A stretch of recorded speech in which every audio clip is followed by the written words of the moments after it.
waxaanu mudduciiyo mushkati ka nahay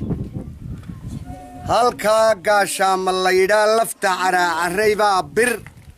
lanagu dul sameeyey birtaasi markii hore wax yaroo fudud baa la saaray markii dambe waa la soo buuxiyo waxaanu naga argagixiyey baa la soo saaray dabadeed aragtidii bahashii iyo dhibaato badan oo nula kulannay baannu isku miisaannay 11 nin way nagaga dhinteenoo waxaannu u tirinaynaa alaabtaa meesha la dhigay dadku waa isku cuduroo waa isku xanuun weli 30 qof oo la qaaday oo dhakhtar la geeyey oo midhiigii kuguma jira layidhi rag iyo dumar waannu haynaa waa la helay 25 dumara 6 sannadood 4 birahaa dambe lana saaray wax ubada may dhalin ta dhashaana way dhicisaa ilma hagaagsan ma dhasho waxa weeyaan megnad baana haystaa hurdo ma seexanno carruuri nooma gamaado wixii nooli annagu wada baralaati baanu noo ninba ninkuu ka dhiig yar yahay wuu isdaadiyo wuu dhintay roobku markuuna soo qaabila hareeruhunbuu naga maraayo wuxuunbaa la hor qabtaa wax walba waxaannu u tirinaynaa bahashaa mawla kulmeedku awalba wuuna heli jiray oo wuu jiraa oo awalba waa la dhiman jiray dadka 11 nina dhintay sibay u wada dhinteen dhiiggu intuu ka dhammaaday ee madaxa dhiilka laga qaaday iyaa wadnaystaa ku dhacay wadnaha duf noqday 11 nin anigani imika dirqi baan halkan ku soo gaadhay ilaahay baa ka maraga sidaa wadnahay xanuunaya in badanina way la qab 7 weyn dhalaayiin oo way ku indhabeeleen waxa weeyaan dawladda madaxdeeda iyo ka hoose iyo ka sare iyo mas'uuliyiinta waxaannu ka codsanaynaa tilisom 3 sanaannu hawshaa wadnay 3 sano ballanbaajo walba way noo dhigeen markay nala ballamaan nooguma soo noqdaan dabadeed waxa weeyeen waxay naga dhigteen waxaan jirin oon joogin annaguna dad nooloo dee jiraannu nahay dadkii soo dagaalamee dalka u soo halgamay baa jooga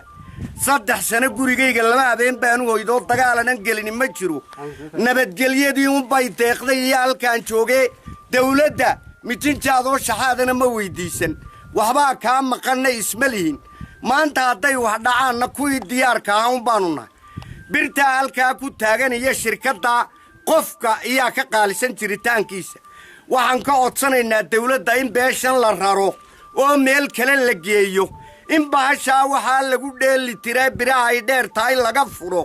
waxba yay ka dhaxayna dawladdu si degdega ha noo danayso ha noogu timaado arrintaa waxa ka ogahay horta dee anigu kashaafad ma haysto waa dareen waxani dareen baa nagu dhashay waxani waa dareen habeenkii madax xanuun iyo uumi fara badan baanu leenahay waxaa raggaayn halkaannu ka eegayni dawladda in dhexdhexaad ay noqoto oo annagana wax lana weydiiyo shirkaddana wax la weydiiyo intaannu ka wada hadlaynay ee muddo walbaannu imanaynay inama yaroo shaqaala ama nin mas-uuli nooma iman markaa waxa weeye hawshaa si dhaqsaa ha loo qabto ha la farageliyo 6 nin baa iminka geblay nagaga xidhan raggaa faqashtii baa iigu dambaysay qori shubkii iyo dabadii oo ragga lala dhaco raggii qaar baa iminka ba'an arrinkaas si dhaqsaa ha looga war helo ha la nala tago xukuumaddu maxay ka tiri waxay laga odhanaya hal arko ma idin soo dhex galeen xukuumaddu may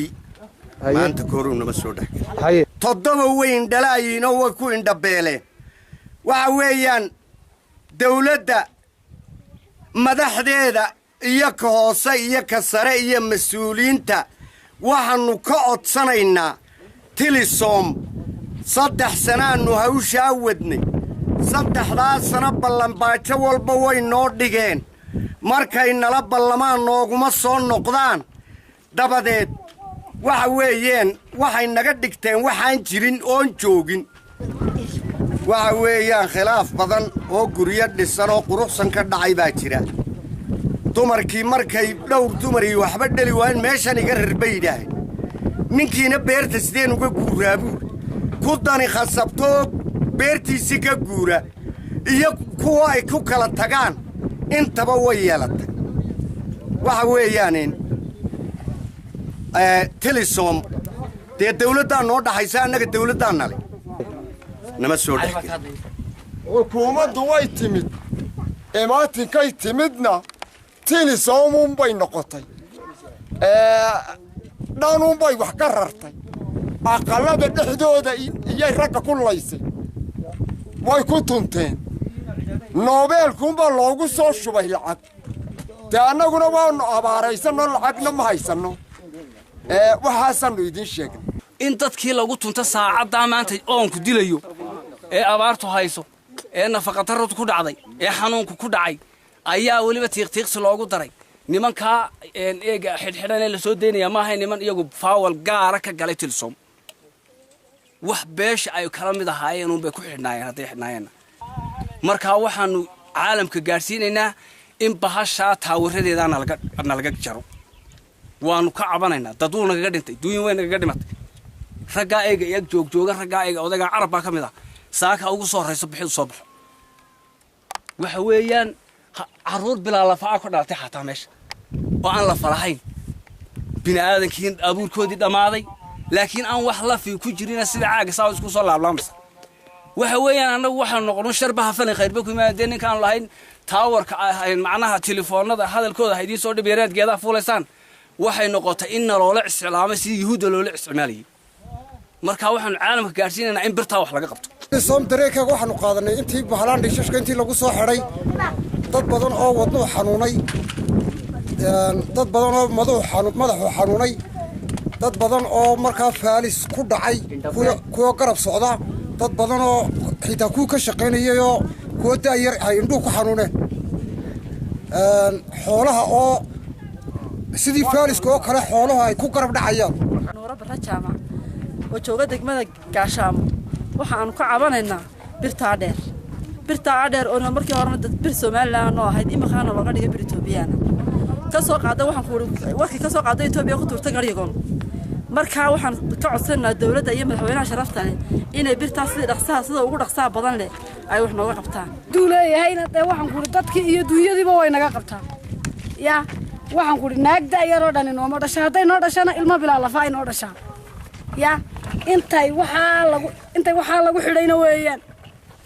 kolkii hore bir hagaagsan bay hedo biraha muslimka la mid bay hayd imiga muddo 3 sano waxaasaa ku xidhan yaa ilmihiyo bilaa diira ama bilaa lafood moodo bacbiyo lagu shubay ayaa dumarkii ka soo baxaya hal maalana 3 sano maanu arag sac noo rimana maanu arag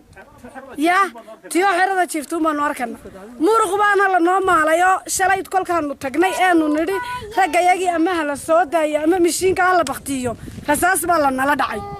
waxaana nala dhacay wixii birtu soo dir birtaasi aanu ka cabanayno 2 bilood baanu tilisom kale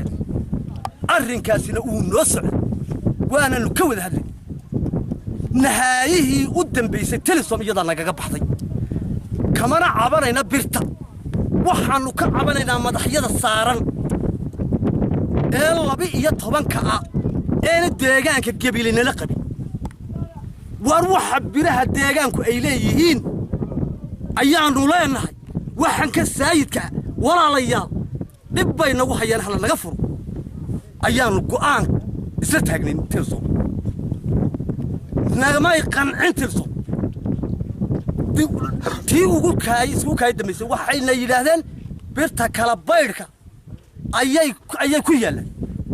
waanu soo eegaynaa baa laisku ogaa aqalkii waa la waayey birtii deegaankaa gabilay bir lamida inta geedba la ku xidhan iyo wajaale yaal قبل التال جد الله يبطل بر أي وحاس ساريهم ولا جوا وروحها سايد يا برتوان السين أنتين إذا ما بالله أنتين كانوا السين إذا كما هاي سنة برتي دول كان إذا كمان لا نبي لكن وحالنا نقص صهر ولا